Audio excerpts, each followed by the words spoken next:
Orang yang mukmin namun terjatuh pada perbuatan dosa, tidak ada yang tahu kecuali dia dengan Allah Azza wa Jalla. Ini namanya dia apa? Orang yang menutupi dosanya ketika di dunia. Nah, orang yang melakukan perbuatan dosa di dunia, yang tahu hanya dia dengan Allah Subhanahu wa taala, ini masih diharapkan diampuni oleh Allah Azza wa Jalla. Kata Allah Azza wa Jalla, aku telah menutupi dosa tersebut padamu di dunia, maka sekarang aku ampuni. Ini makna hadis Nabi sallallahu alaihi wasallam, setiap umatku ini tadi mu'afa illal mujahirin, kecuali orang-orang yang mujahir, terang-terangan. Apa orang yang terang-terangan?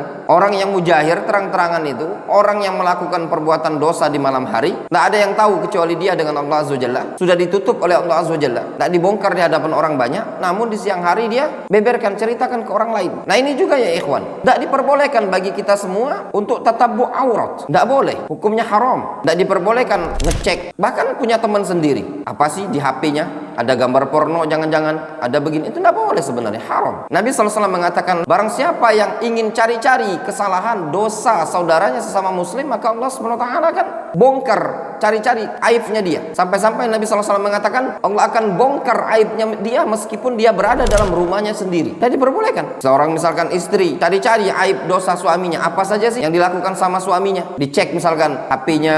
Zaman sekarang kan lihat orang mantau-mantau suaminya, dicek HP-nya, apa kemana dia, disadap di mana, itu tidak boleh. Selagi dosa tersebut yang dia lakukan antara dia dengan Allah Subhanahu wa taala, itu bainahu wa bainallah. Justru ketika kita tatabbu aurat, ingin tahu dosanya orang, ingin tahu kesalahan orang, itulah dosa yang akan kita dapatkan. Islam melarang tatabbu aurat. Siapapun yang melakukan perbuatan dosa, kalau antum tahu, antum nasihati. Makanya kalau anak pribadi, kalau orang melakukan perbuatan dosa, dan kalau anak mampu nasihati, nasihati. Tapi kalau kita mau cari-cari kesalahan orang, ngecekin orang, dipantau dia tadi di mana ngisi pengajiannya, ada kesalahan enggak, ada apa yang terjadi kehidupan dia sehari-hari, ini namanya tatabbu aurat. Ini tidak diperbolehkan. Sesuatu yang sudah ditutup oleh Allah Subhanahu wa taala, itu semua bisa jadi Allah Subhanahu wa taala akan mengampuninya. Lihat, Allah Subhanahu wa taala mengatakan apa? Aku telah tutupi dosamu tadi di dunia, pada hari ini aku akan ampuni. Jadi dosa orang lain yang dikerjakan oleh orang lain berkaitan dengan dosa dia pribadi sendiri, itu semua urusan dia dengan Allah Subhanahu wa taala. Bisa jadi dia terjatuh pada perbuatan dosa, namun Allah Subhanahu wa taala menutupinya. Ada seseorang misalkan santri merokok dan tidak ada yang tahu